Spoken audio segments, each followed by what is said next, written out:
Hey, welcome to Vine and Thorn Witch. So today I am going to share a oil blend of Banishing.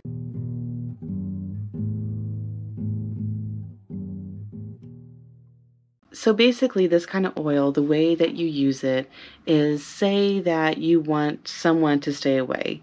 They're negative, maybe they don't make you feel good, maybe you feel exhausted when they come around, they're passive aggressive, you know that they talk behind your back, maybe they come around fishing for information so they can gossip about you, that sort of person.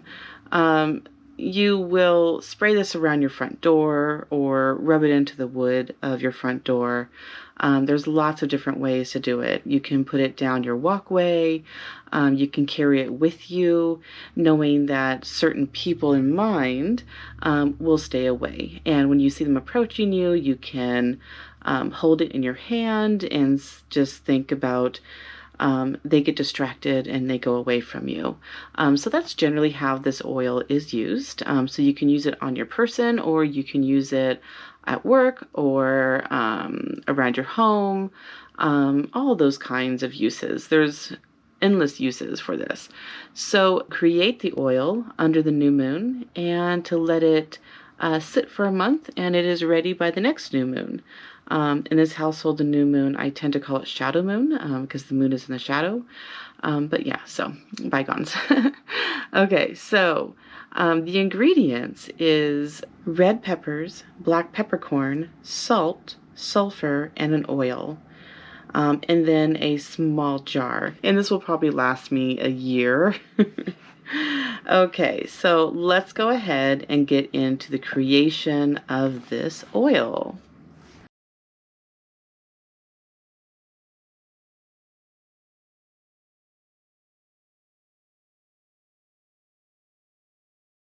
So you want to start with a jar that is clean and sterile. I really like having one that has a cork top so that the oil can breathe. You want to make sure that it's contained in the jar, but if it's completely sealed, sometimes it can go rancid pretty fast. Remember, most oils we want to store in a dark area.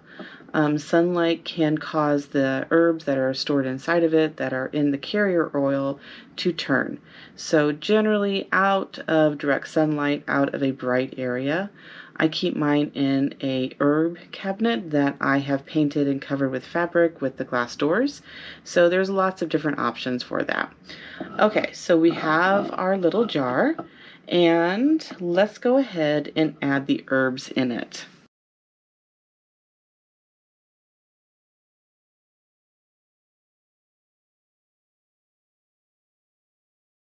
Okay, so I have a little flask funnel, which works beautifully for this.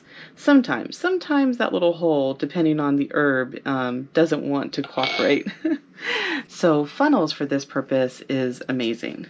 So I am going to put just enough peppercorn to line the very bottom of the jar.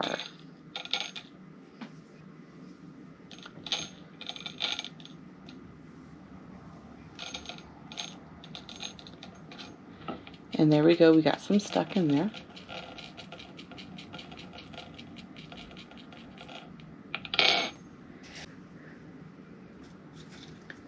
Okay, so the next thing is red peppers.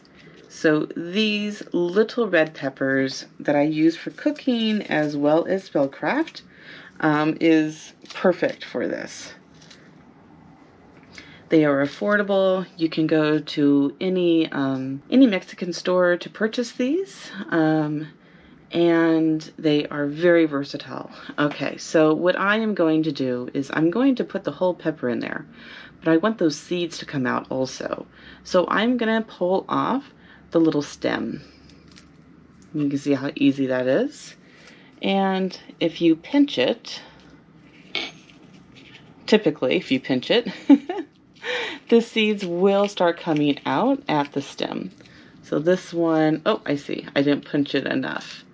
All right, woohoo, there we go. Okay, so we have the seeds coming out. those beautiful spicy pepper seeds. All right, so I am going to do 3, working with that magic of 3 as they explode and go everywhere. Okay, and last one. Hopefully my hands aren't in a way that you can't see what I'm doing. All right, and let's drop that one in there. So we have, so let me clean this up. So we now have our peppercorn, the black peppercorn, and the red chilies. So next we're going to do salt. And one of my favorite salts to work with oils like this is actually pink Himalayan salt. It's more earthy than just sea salt. So sea salt I tend to work with when I'm working with like emotions, emotional cleansings, purifications with emotions, and I tend to lean towards Himalayan salt when it comes to working with more earthy things. Things of the material, things of the mundane everyday that is not going to be so wrapped up into emotional connection. So that's just my practice. There's no right or wrong. Any salt will do, and whichever one you're drawn to, of course, do that. Okay, so I'm going to pour some in my left hand to receive. And let's just go ahead and try to carefully pull it in, pour it in there. There's always going to be one that's a little big. Okay. Little mess, but that's okay. All right, so the final ingredient is sulfur. And sometimes that can be a little confusing on what sulfur, what do we use? And my go-to whenever I see sulfur in a recipe is to go for eggshells. So I have another video where I do eggshell protection blend, and I show like my process on how I crunch up eggshells and bring it down to a powder. And if you wanted to see that process, that is in that video. This is my jar of eggshells, and you can see it's a nice soft powder. So I'm gonna go ahead and add some of that into this jar. I'm just gonna do some healthy pinches just to get enough in there. I don't want to put too much in there. All right, and now for the mineral oil. So I always find a little bit of flexibility when it comes to carrier oils. Of course, research your oils. There's all different kinds that are based in waxes and that come from nuts and different things. My favorite oil to use for a banishing blend is castor oil, and there's a reason behind it. So my grandparents, both of my grandparents, were the spoonful of castor oil when I was sick. And that was disgusting. It was absolutely horrible. It was either castor oil or some kind of a fish mineral oil, which is even worse. So today, me using castor oil has a lot of oomph to it because I want it to go away. So I take that personal energy into my magic and personalize it with that connection to castor oil. And that is what I'm going to actually add in this blend.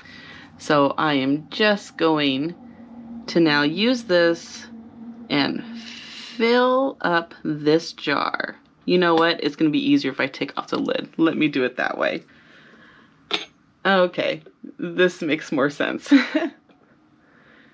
Woo! Okay.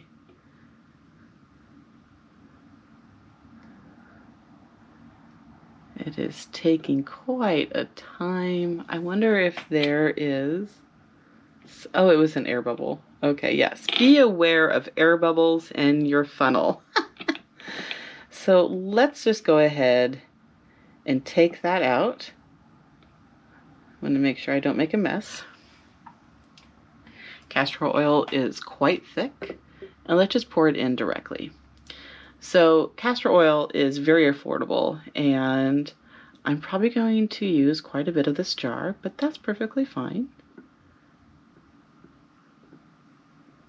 Okay, so I'm looking at that pepper,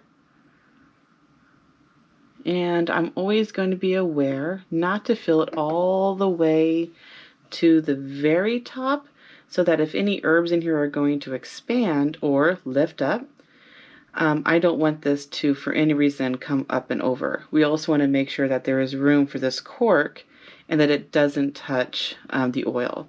So this little air place in here is very important. If you're doing kind of canning, you'll know what I'm talking about. Okay, so there we go. I really have this feeling to add a few more chilies. So I'm going to trust that intuition and go right ahead and add those chilies. Okay, so there is now a total of 9 chilies in there. So I like working in threes. And there is our blend. So you can see it still has that little air pocket. We can cork it. And I'll just show it to you a little bit closer to the camera. So all of our ingredients are in there. So the interesting thing with this oil, you can see that the seeds are now floating mid-air. So castor oil is going to kind of freeze time. And so as you can see, with the air bubbles, you can see the movement. There we go. So you can see how it's moving around. All right, so this is how you would stir things up if you weren't looking to add anything into it. So if you wanted to, because you just made this, you could look into it to see any kind of divination, if anything that these herbs are trying to tell you. And yeah, so I am now going to set this oil out of direct daylight and let it sit for a month, and then it will be ready for use.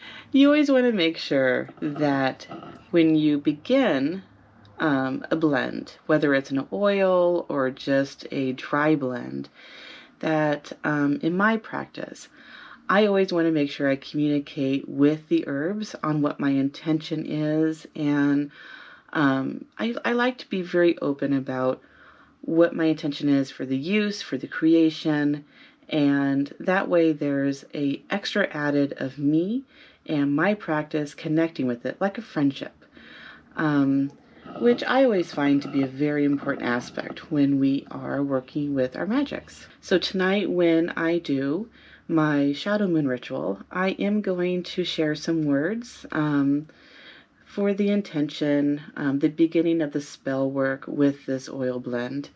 And then in a month, I will come back and add this to my ritual under the next shadow moon.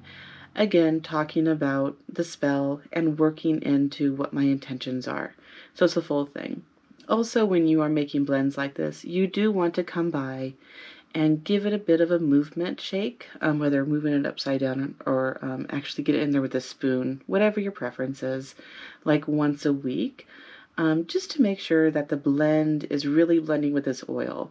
So a new blend takes a little more attention than one that's already set, and so that's just kind of some extra words of advice. You can already see that this blend, which is now maybe 10 minutes new, is already starting to change color due to those beautiful peppers and all of the beautiful things that are in this blend. And here we have it, a beautiful blend of banishing oil that should be enough for about a year. So hopefully you're having a beautiful day or night wherever you are, and happy witching.